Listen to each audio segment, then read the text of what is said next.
I became very passionately involved in media art in the late 1990s when I lived in the US, and I was very fortunate to view a retrospective exhibition of Bill Viola at the Whitney Museum in New York. I spent probably an entire day at the Whitney, and I was riveted. I was very moved and felt really, really emotional, particularly some of the large works which I had experienced for the first time. And when I left the museum late into the evening, I decided, and it was a very conscious decision, that I wanted to be part of that community. I was trained in photography, and I felt that this was a good new field that I could work and become an advocate for media artists and create opportunities for their projects and their fantastic new innovations to be shared with broader audiences. So that's how my kind of journey began.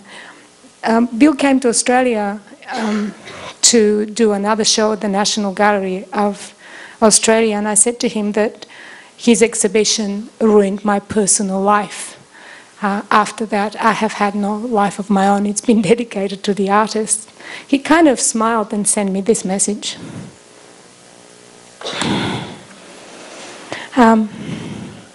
So we all work for a cause, and that became my cause. There's an Australian artist who is coming into international prominence, whose works have had similarly powerful effect on me and also on audiences in Australia and internationally. Tony Sweeney mentioned her work in his presentation, and her name is Lynette Woolworth. I have included the URLs of all the artists for your reference, and there's a lot more information for you to then follow up and read about these artists. She's an extraordinary woman who uses technology to create emotional connections with her subjects and the stories that you'd like to recreate. As Tony was mentioning, many artists now use technology not to show what a digital computer or computer can do, but actually to break down the boundary between the artwork and us, the viewers, the audience. The work Hold was discussed by Tony, and I'll just mention a little bit more about the other work called Invisible by Night. In a darkened space, there's a window, a mirror-like image, as if there's fog on the image. And as we approach and just rub a little bit the image, a woman appears from behind and gazes at us. Her eyes are very dark and kind of sad, and through the gesture, Lynette is hoping that we could connect with her and her story or her experience, and in the process reflect on our own journey and our own life.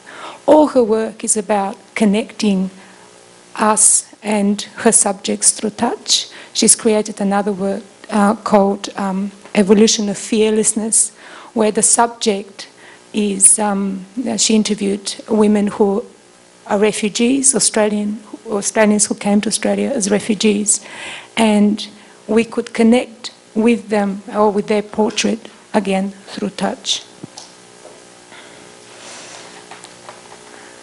In her words, Lynette says that she uses technology in order to communicate an ancient understanding between human beings. Even though she uses the latest technology, it's actually the premise of her work is quite profound and deep and meaningful. In another context, Japanese artists Seiko Mikami and Soto Ichikawa became quite well known internationally for their work Gravicells, and it's one of my favorite works of media art. I love it for its simplicity, I love it for its sophistication, I love it for its connection with tradition, and it's aesthetically very enriching work. It represents the spatial expression of gravity and resistance, and in a way is a portrait of our being on Earth, that without gravity and that pull, our life cannot exist. So it looks a little bit like a Zen garden, like a digital Zen garden. And as we walk on the surface of this garden, our gravity and the space where we stand is measured. The floor has a special sensor system that picks up our movement. And we can walk freely and explore the space, and in the process feel our own gravity as well as that of other participants. So the system picks up variations in our position, weight, speed, and is automatically measured, analysed, and translated into the audiovisual representation that we see. And also all the movements are transformed into light and sound, as well as geometrical patterns to create a very rich experience for the audience. I really like it because to a Westerner like me, it also communicates something very profound about traditional Japanese culture, and that is Zen Buddhist philosophies, and the garden looks like a dynamic Zen garden. No matter how international media artists might be, it is my experience over many, many years now that they also differ in their cultural sensibilities. All artists now use the same digital technology to communicate actually very different messages. And even though there isn't such a thing as purely Australian art or purely Taiwanese or Japanese art, as artists become more confident in their practice, they begin to look back into their own traditions or their own environment and to reflect that and communicate to the world. And that is what, as curator, interests me, because you know, if we succumb to the mainstream, we all become part of the main Disney world, and then we lose a lot of our richness and traditions. Another artist from Australia, Jeffrey Shaw, sorry, I'll talk about this first. Ashok Sukumaran is an Indian artist who recently, I think 2007 that was, or 8, he got the Golden Nika at Ars Electronica. I think it was 2007. He created the public work through which he wanted to break down the public and private space. And he designed a telescope-like machine that could shoot into the windows of a hotel, and audiences or viewers were asked to interact with the hotel, so you can shoot through the telescope and switch on the lights inside of the private rooms of hotel guests. So it was a public artwork that aimed to break down the boundaries between public space and private space. The machine is actually quite a complex machine that he developed at a lab in America, and his whole focus is about networks and networked environments and how all of us are connected with one another.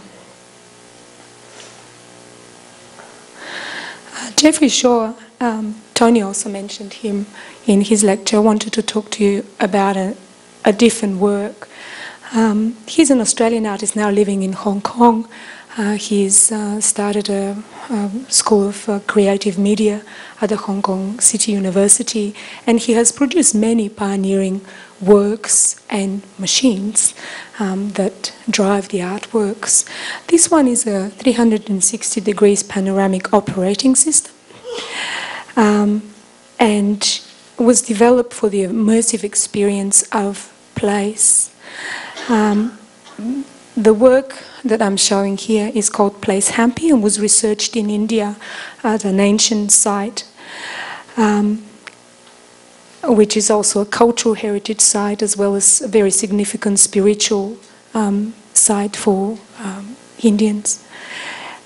What he decided to do is to make the site digitally accessible to audiences, and the application of this system has uses in other areas, for example, in heritage sites or archiving. What he did is that he took stereoscopic images of the site and then designed a 360-degree panorama. Within the stereoscopic images, he also embedded animations that interpret significant stories, deities, and gods particular to the site. The viewer can navigate the screen through the platform in the middle. I'll just show you how it works. So that's how it works. You can rotate the platform, and with it, the image zooms around and moves around, and then you can zoom in and out of the site. So in a way, it's a virtual, you can be a virtual tourist or you have your virtual presence in that site. If the work was set up in Taipei, you could explore India, that particular site in India, Place Hampi from Taipei. Most recently, he did a similar project called Tier Turkey, which I saw recently in Istanbul. And he was commissioned for the Istanbul European Cultural Capital Year to develop a similar project. And what was interesting is that he'd gone to mosques where a Western person like me probably wouldn't be able to have access, but through the work I was able to visit some of these amazing places. And as you navigate the work, also sounds from that location come into play. And so there's a real sensory experience of the sites where Jeffrey has chosen to work. So in a way, the work has other applications than just art. In the elevator exhibition, there's a small object that I've included, which is an interactive bracelet. You might have seen it already. And I wanted to also show another work by a Korean artist, which is called Digital Veil. Sumi Park want to introduce a new type of emotional design inspired by the quest for beauty in a highly digitized world. And apparently in Korea, plastic surgery and beauty products are a very big issue. So she decided to create an LCD screen which serves as a veil. And through some modification of the device, we can see neither the face nor the full image. So there's an overlap between the animation on the screen and our face, and we see a kind of hybrid portrait. The screen is devoid of black, so we can see the face of the wearer behind. There are 8 different animations which are designed to change the look of the wearer depending on their expressive needs. So she says, rather than women going through plastic surgery, perhaps they need to purchase one of these devices and then they can be beautiful on demand. The issue of how the human body is increasingly being extended, modified and codified, and I would also say to an extent abused by science, technology and also popular psychology, is also problematized in a, I would say, heroic way by another Australian artist. Most of you are probably familiar with him. His name is Stellark.